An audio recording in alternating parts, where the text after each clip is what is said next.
What's going on, Badger Nation? Welcome to the world's first and longest running podcast. Focus it.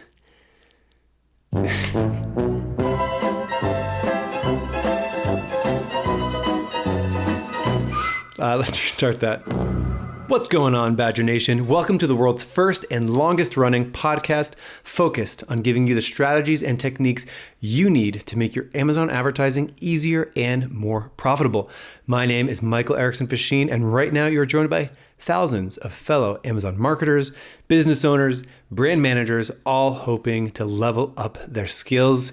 And today we have a special episode because I am proud to announce one of the latest team members to join the Ad Badger team, Michael Tejeda. Michael, welcome to the podcast. How are you doing right now? Doing awesome. Happy to be here. Longtime listener. It's kind of weird being inside the ring, so to speak, and being on the show. So, it's a little bit surreal to be here, but super excited to be on the team now and working from inside the Badger Den. It's been an awesome experience so far, and I'm super excited to move forward with this episode. Yeah. How long have we worked together so far? Oh, God, it's been almost 6 months now. Almost 6 months, big milestone. And it has been awesome. And, I've had such an amazing time getting to know you. I've learned so much from you. I really do admire your experience and the way that you conduct yourself. It's fantastic to have you on the team. You've definitely helped make Ad Badger more of the company that it is. So thank you for doing that. Awesome. Thank you. Appreciate that. And to all you listeners out there, Michael's one of those guys that he shares a ton of knowledge on this podcast. But when you're inside of it, man, he's got so much more to share. So you're just getting the tip of the iceberg. So this guy is a pro inside and out. Yeah, right. The real story is, oh man, I listened to the show. I thought you were pretty put together. And then I met you and then I realized you have no idea what's going on. No, seriously, thank you for that. Can sometimes be a whirlwind inside Ad Badger. We move pretty darn fast. Things can sometimes feel rough and tumble. So to be in the ring and do as well as you have been is just a testament to you and your skills. Anyway, this whole episode isn't just going to be us complimenting each other. We have a real topic that we're going to be talking about. And on a lighter note, if you're watching this on YouTube, you may notice I'm in my summer shirt, which features palm trees because it's a beautiful spring, although it feels like summer. It's a beautiful spring day here in Austin, about 85, beautiful weather. Oh, wow. Michael lives in California, so it's always pretty nice there. Yeah, 66 and sunny, so no complaints here, but not the 79 that you have over there. So speaking of the topic for today, let's jump into it. Okay, Michael. This topic that we have chosen to talk about today is a big one. And while it isn't specifically like Amazon technique, nitty gritty, down in the weeds necessarily, it is something that is so important. I think it will go on to impact so many campaigns, so many accounts, so many relationships with companies and their PPC managers and vice versa. I am very excited to talk about this. It's a topic I feel very passionately about. You feel very passionately about. It is, if you are a company owner, if you are a brand manager or like marketplace manager of a company, and you are in the business of thinking about hiring a PPC manager, or you have hired a PPC manager, or you already are working with a PPC manager, this episode is for you. And if you are a PPC manager, definitely listen to it as well so that you can go and help your clients get the most out of their experience. But the theme of this topic is how to get the most out of your relationship working with PPC managers. This is something, like I mentioned, I feel really strong about. So Michael, you've been a PPC manager, for how long now? Oh God, just working in several different capacities within PPC and outside of that. I've been on the flip side of it too, where I've actually been a director and been on the brand side of things. So, I mean, if you want to take the totality of that, probably about, 12 years or so of experience under my belt there. But on this side, on working on the actual flip side of it, where I'm providing the service to people, almost 6 years. Yeah. So, for people that want to hire PPC managers, generally fall into two camps. One, they've either never hired a PPC manager before. Maybe they've been managing it themselves up until now. Maybe they've been using like an assistant type person to just sort of follow SOPs, but they haven't really hired a PPC manager yet. And then the other camp is going to be people who have hired PPC managers before, and now they're looking for a new PPC manager.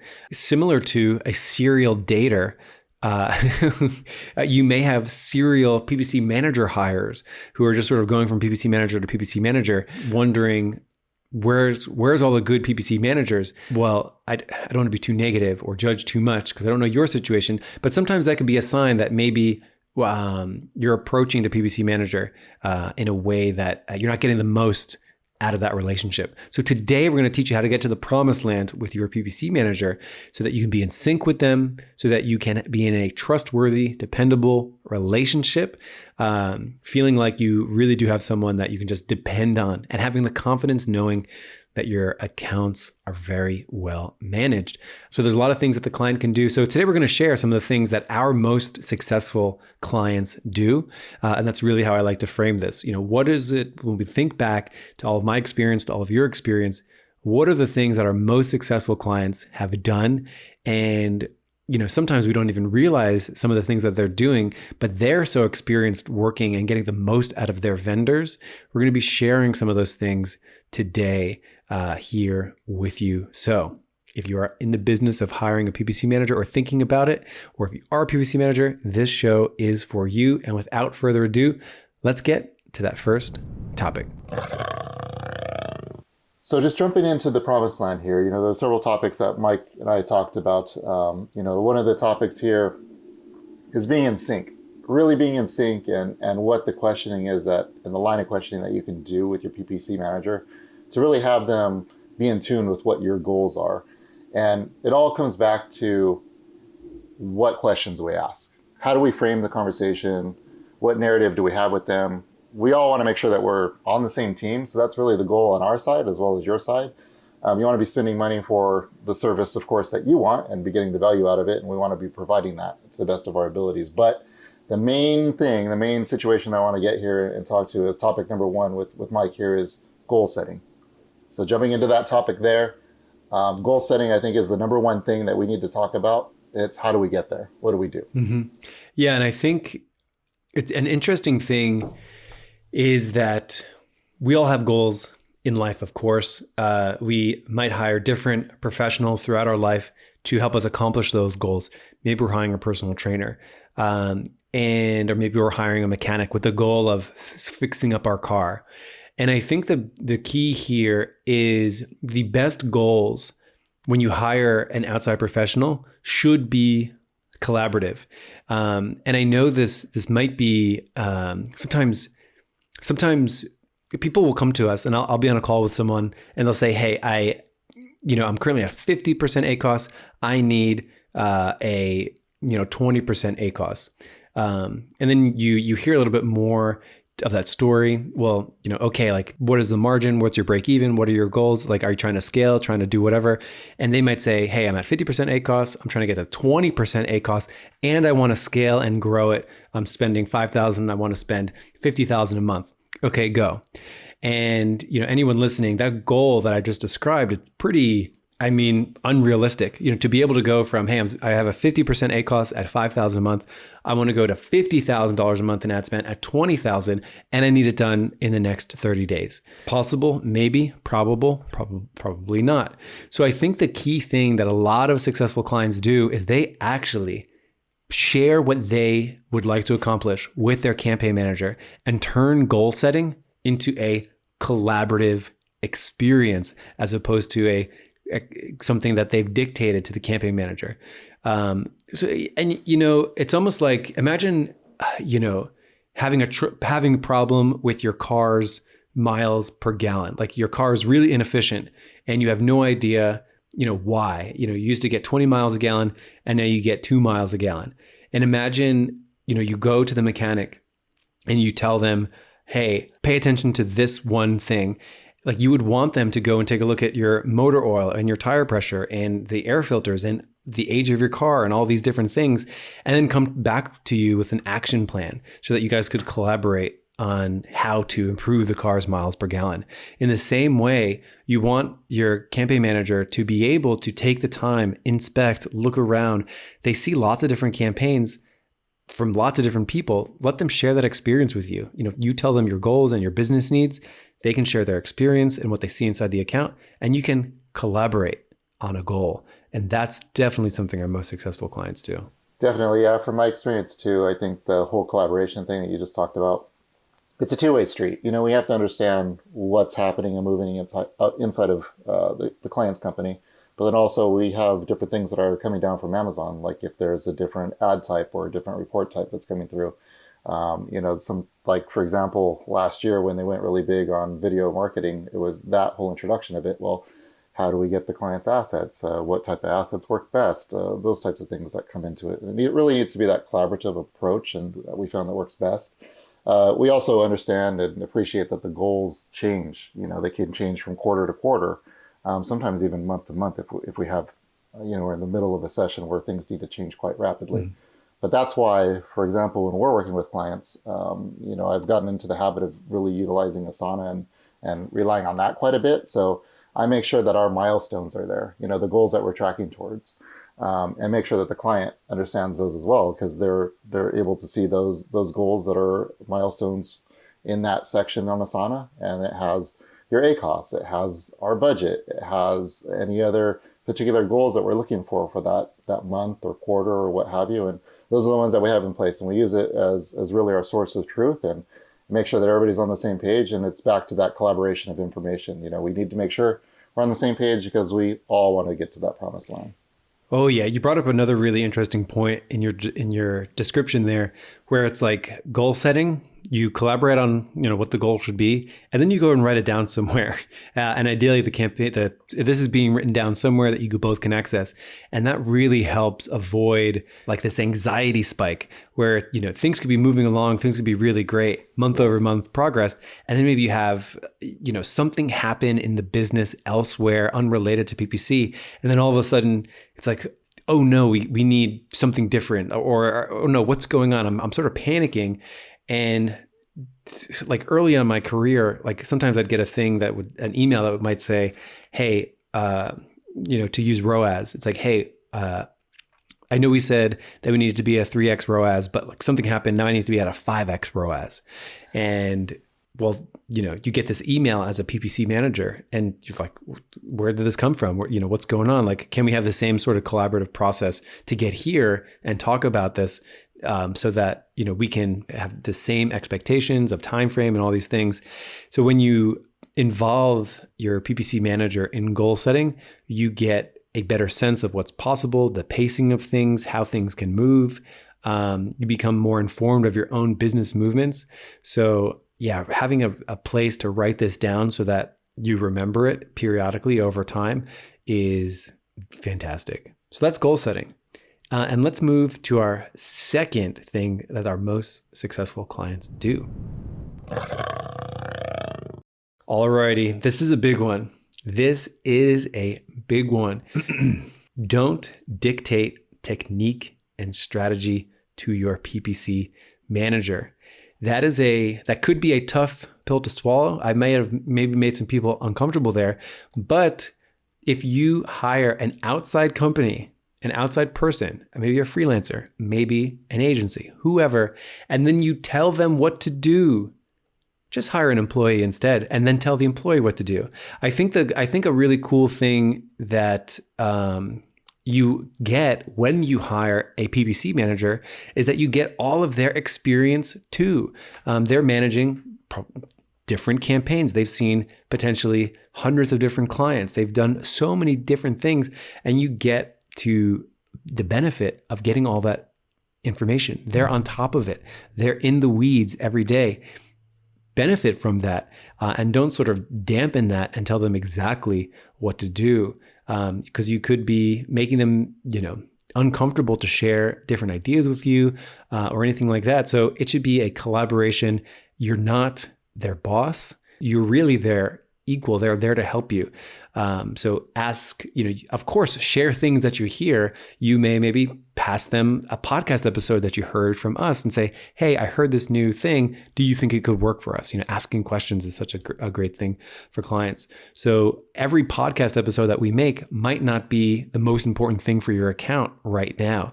So it might be, uncomfortable if you're sharing a piece of information with your PPC manager to turn around and have them say like, whoa, this isn't right now. Like we should do something that's not as big a priority right now.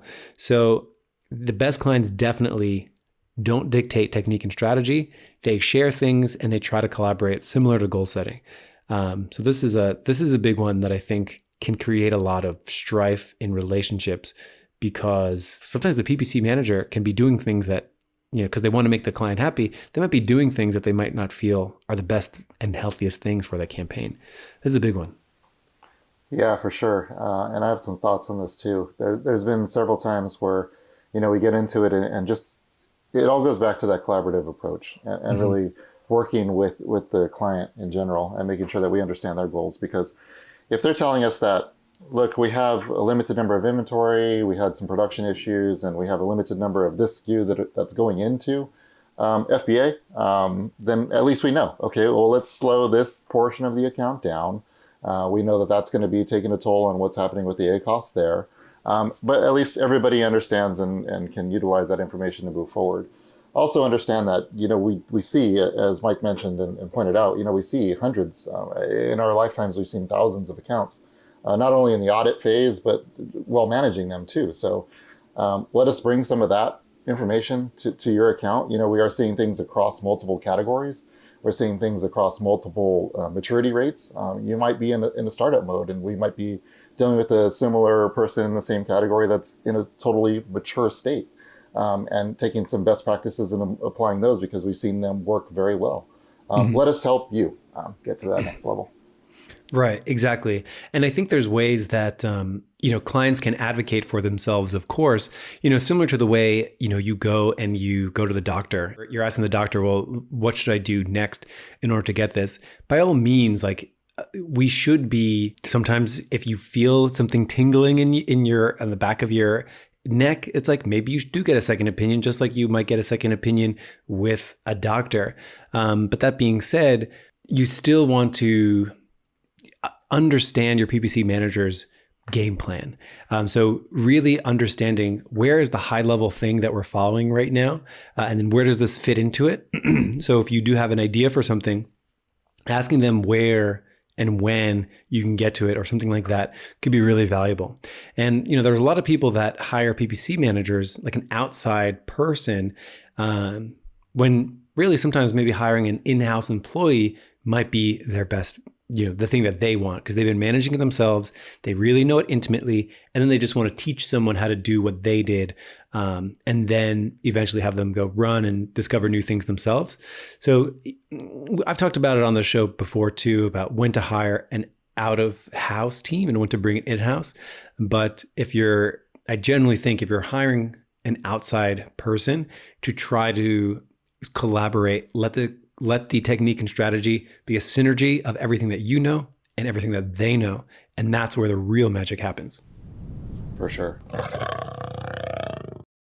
So taking us into our next topic, Michael, there's a lot of things, and this is all back to that collaborative approach. We've talked about several things, and really, not only are the metrics super important, and we need to know where you're at with your business and what goals you have as a business, but we understand that there's multiple people working within different portions of the company. Like you might be an Amazon-specific employee, you might be somebody that's a brand manager, you might be somebody that's just owning all of paid search.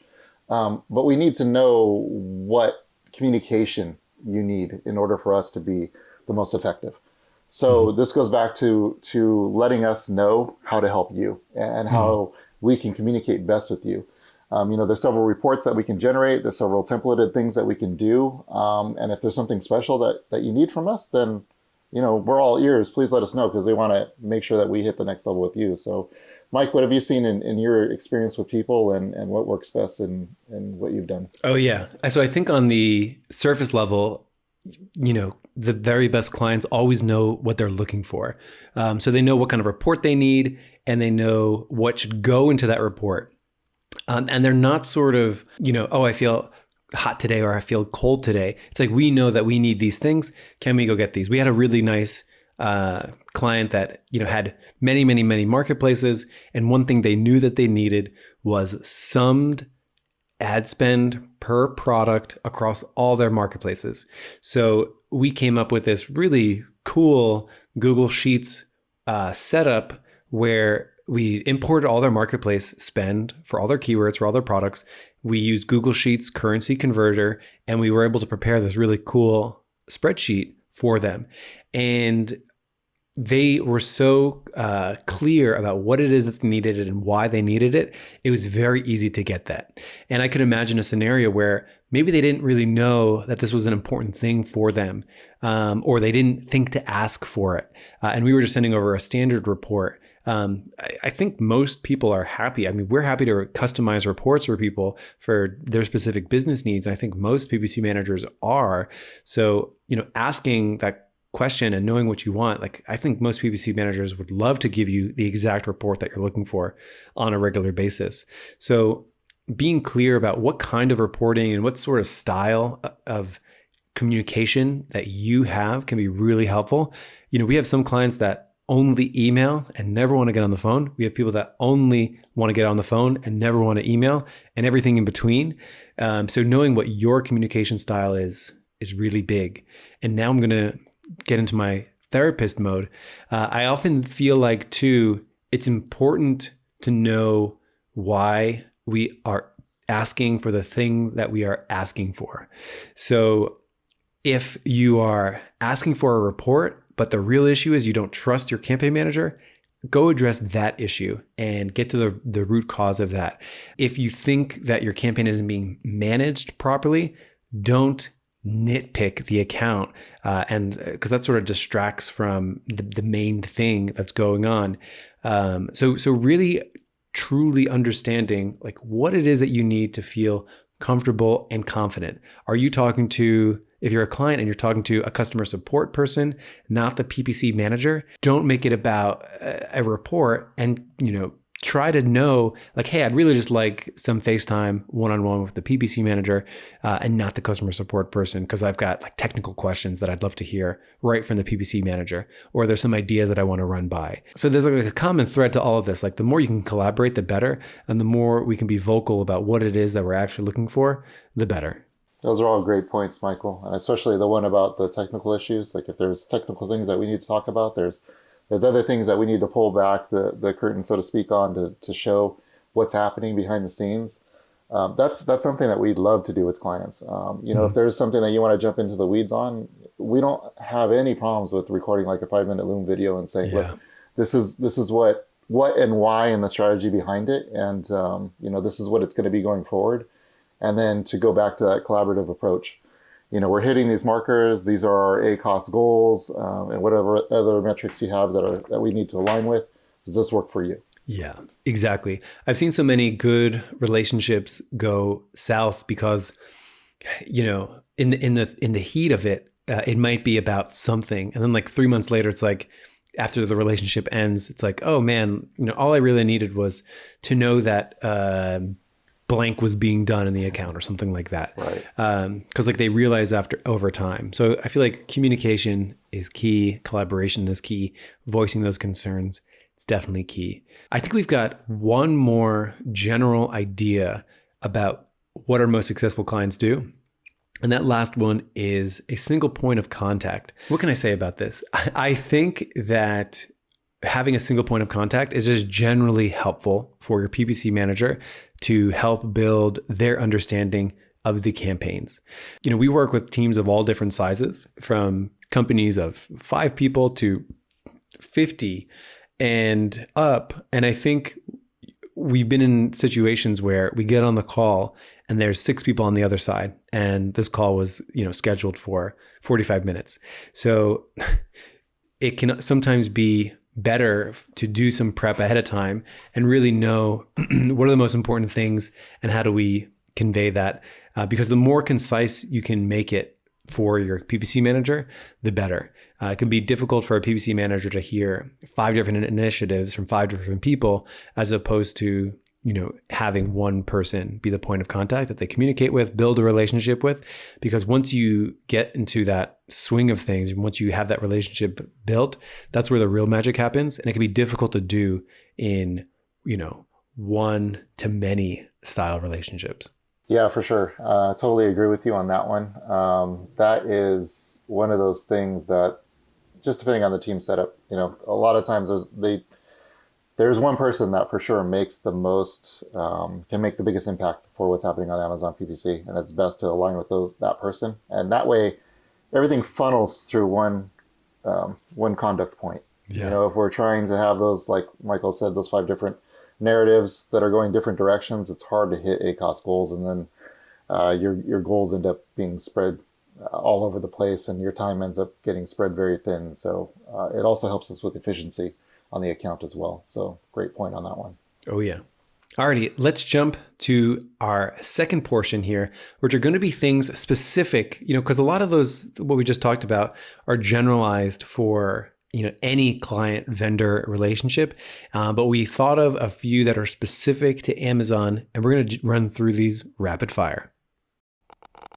Alrighty, the first one that's specific to Amazon, time delay. The time delay, the conversion lag on Amazon. We've talked about it a lot. There's at least a 48-hour delay of data where data trickles in, but there is a 14-day attribution window inside the app. There's a 30-day attribution window inside the API for sponsored products, which means if you go and look at data for March on April 1st, you might have $100,000 in sales. And then you look at it on March 15th, and that number may have gone up to maybe $110,000 in sales. So I can't tell you how many times I've heard people not taking into that conversion delay into account when they're trying to assess performance, but we got to take it into account.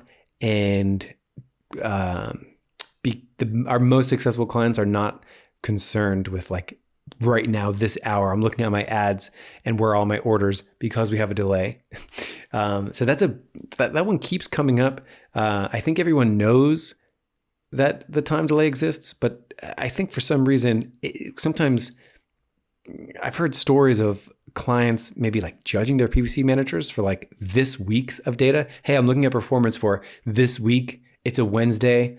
And they're looking at Sunday to today. And, most of the days here don't have conversion data yet, let alone 30-day conversion data. Oh man, I'll stop. I'll stop now because I got too much to say about it.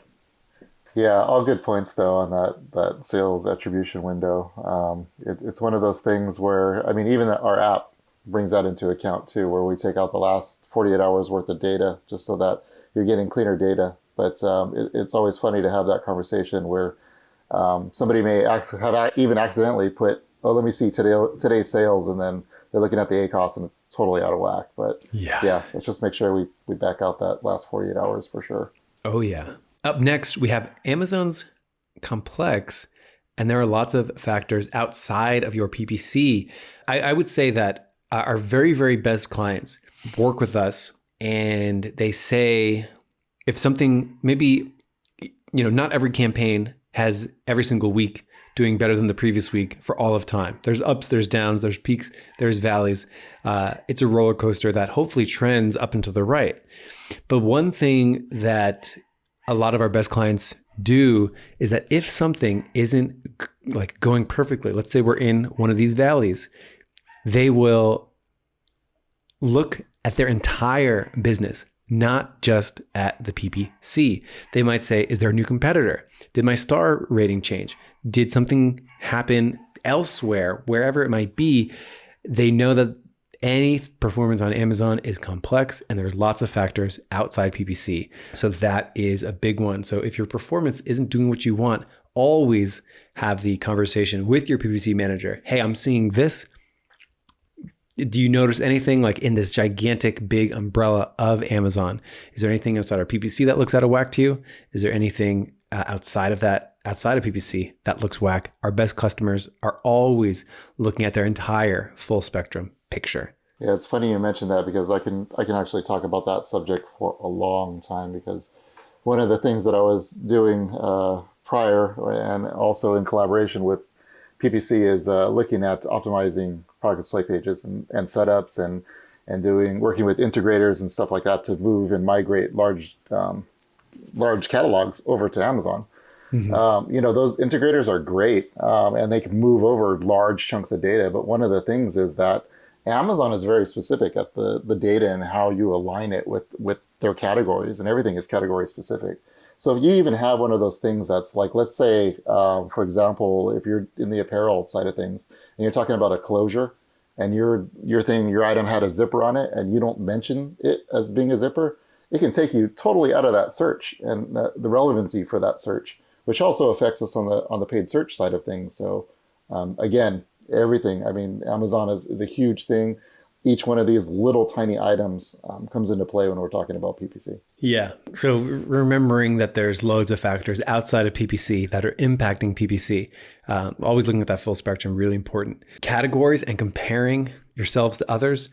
Oh man, a lot of people build their understanding of Amazon PPC goals and ACOSs by looking at Facebook groups of screen caps of other people's things. Got to be careful of that. Got to remember that can't compare yourself to others. Yeah. The performance is all over the place in different categories. I mean, you're talking about supplements, super, super high ACOS. Yeah. You're talking about other things, and it's really, really low. So, I mean, it's not an apples to apples comparison at all. Right. There was put a screen cap somewhere, and it was for a category that just generally have a high ACOS because there's a lot of repurchasing that happens at very low cost of goods. One of the comments on the pictures was, hey, the ACOS on here is so high, like, should I be following this? And it's like, well, hold on. High is a very relative term. What's high for you might be actually under optimized and too low for somebody else. So our most successful clients know what's realistic in their category. Like, hey, do you have a general approximation for what a apparel ACOS at my price point for my demographic should generally be? An experienced PPC manager has some idea of that. Telling your PPC manager when you have changes in your Amazon account. Our very best clients definitely communicate things like inventory changes, price changes, so on and so forth. This is a big one.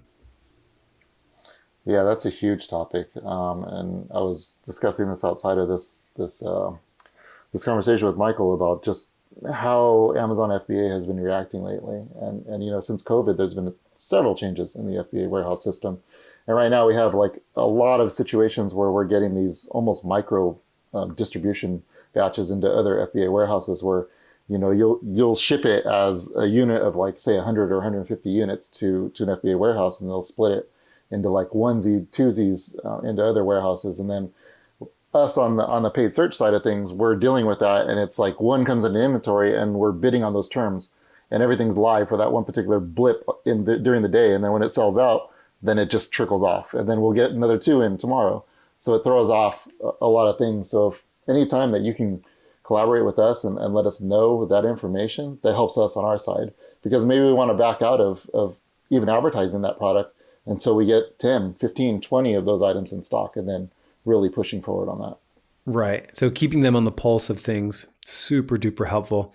One of the last things is our very best clients are always looking at their entire business, that full spectrum of Amazon, and optimizing everything all the time. And I know that sounds ridiculous. Optimize everything all the time, do all the things all the time. But of course, they have a prioritized list of things that they're working on outside of PPC. Knowing that PPC is only one component to an Amazon growth plan is one of the most subtle differences, I think, that separate advertisers that are spending $100,000 a month, like successfully. They know that PPC is just one component, versus maybe some advertisers that are a little bit newer. It's like, just let me do PPC. That's my only growth engine for Amazon growth. So I think our most successful clients, they're thinking about SEO. They're thinking about new product market fit. How do I improve that over time? How do I make changes? All those things our best clients are doing, and they're pushing everything forward, not just their PPC. So remembering that is really key. What else is there outside of, making sure their back-end keywords are dialed in for their products, their product titles, they have a review strategy in place. That's a really big one that separates a lot of companies. There's a whole gigantic list that we've been putting together actually of just, things that should always be dialed in. I think we're up to like 85 things. And I think we haven't even really started talking about the PPC things yet. So the list of things that need to be done to grow a company on Amazon is vast. And I think one thing that they need to also take into account, Mike, is just the maturity level of their company and where their product is in that life cycle as well too. Right. Like if their product is super mature and it's ready to maybe have a secondary version of it come out, then maybe it's time to support that. And that's where, we can help you build up that new product, and maybe you sunset the old product. But it's all about every portion of it, and you need to pay attention to that as well. Big time. And finally, the thing that our most successful clients do is they ask the question, is there anything else that your most successful clients are doing that we should do too? Your PPC manager, aside from having a lot of information about PPC, also has a lot of information about a whole bunch of different companies on Amazon. So just asking them the simple question, is there anything else you think we should be doing? Is there anything else your most successful clients are doing that we should incorporate as well? I think can reveal sometimes such easy wins, and will help strengthen that relationship in a big way. For sure. And I personally love getting that question because we can intro you to all kinds of new things. Maybe there's things that are completely off of your radar that we can at least intro you to, that you can start working on in a different manner and attacking Amazon in a holistic way. Mm-hmm. There's so much gold there. And I have a real example of this. Client came to us, they only had sponsored products, and they said, hey, I feel like my bid optimization on my sponsored products is way out of whack. I'd like to try all these things for that. And they had a huge account. And eventually the conversation moved towards, they finished what they were saying with, do you think this is the right move right here? Like, what would you do in my position? Or like, what else are our company's doing in this situation? And my answer was, well, your bids are actually pretty dialed in right now. Like, yeah, we can make some changes there, but the biggest thing that you can do is tack on sponsored display, which you don't have going on right now. You can, type in your keyword where your products are appearing, see all the listings that appear there, grab that list and just like target all of them with a sponsored display ad. And like now you have your product on, the top 20s listing on the product detail page. It's like, boom, that's a fantastic, great low hanging piece of fruit that we would not have been able to get to if we were, didn't have that opportunity to share and have that real collaboration. So the collaborating is really like everything in this entire episode. Collaborate, and that is the name of the game. So Michael, we've covered it. We've covered probably all the things that our most successful clients do, how to get the most out of their PPC managers. Any closing thoughts to all the good people out there in Badger Nation? Man, I think you said it best with collaborate. It's just about that. It's that two-way flow of communication and information. We are definitely on your side. Even though we don't necessarily work inside of your company, we're working for you and we want to get the best performance. That's all about what we want to do. We are invested in this Amazon game. I mean, Michael and I live and breathe Amazon. I'd probably even bleed it at this point. I've had so much of it in my life, but yeah, we're here for you. We just want to make sure that we collaborate. Mm-hmm. So collaborate, caffeinate, and you will accelerate your goals. And with that wonderful rhyme zone, which I just Googled for the word collaborate, I will leave it at that. Have a good one, everyone. And I will see you next time here in the Badger Den. Adios.